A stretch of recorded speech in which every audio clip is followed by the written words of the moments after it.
Hey guys, thank you once again for tuning in to Grooming by Rudy. We just had a chance to show you what an ear infection looks like. We just put out the ear plucking, ear cleaning maintenance video, which you guys seem to really be responding to. But this is the result of, say, not doing that ear plucking, and this is what you want to avoid. Right here, we're actually looking at, he's actually recovering. This isn't even as bad as it was. He went to the vet, and the vet went ahead and did some ear plucking.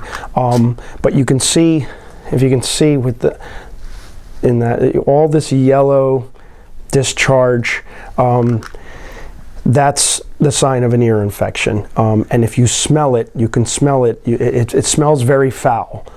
So you know that there's an ear infection going on.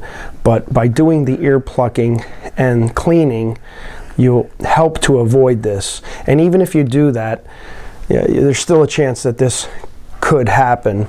And again, this is actually being treated. It's not even that bad of an ear infection. But you want to avoid this happening. But what we're going to do is we're going to go ahead and clean it out. We plucked out a little bit more hair, and we're actually going to go ahead and clean that out. We're not going to be using anything alcohol based.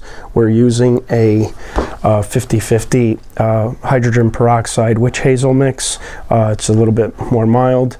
So, and we want to be really careful, because when this happens, the dogs are actually very, very sensitive, because again, it just hurts them. So we're going to be very gentle at first and kind of dig out what we can here. Clean this out. Again, this is what we're trying to avoid, guys. So by doing the ear plucking and cleaning, you will hopefully avoid this. You can see how he's pulling away because it's uncomfortable for him. So, okay, we're going to change our cotton ball, and we're going to do another wipe. Again, we're using hydrogen peroxide and a witch hazel mix. So you can see all of this flakiness building up here. A lot of that is due to the medication.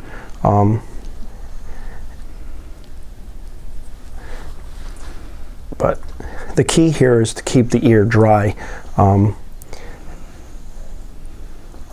Okay, buddy, there we go. Okay, guys, so you can see this ear, this is his left ear. It's not infected at all, and you can see how pink it is and how much cleaner it is. And we already went ahead and pulled out all the hair in that ear and cleaned it out. So this is what you're trying to achieve at all times with these flop-eared dogs. All that moisture gets built up under there, and a lot of bacteria will build up in the inner ear canal, and it will cause an infection, as you can see in this ear. You can see all that yellow discharge, all that gook. This is what you're trying to avoid. This is what an infected ear looks like, and it's very uncomfortable for the dog. You know, there's a lot of chafing going on with the ear flap, and you have to be very careful. You don't want to transfer the infection from this ear, you know, to the other ear by any means. So, but this is what you want the ear to look like. It should look pink and clean, just like that. That's how you know the dog's ears are doing well. But again, to avoid it, you know, you have to really pull that inner ear hair out and get down in there and do a cleaning. So again, you can see the difference. We figured we'd just show you what an ear infection looks like and how we could help avoid this. Of course, as mentioned, ear plucking and ear cleaning will help to prevent this.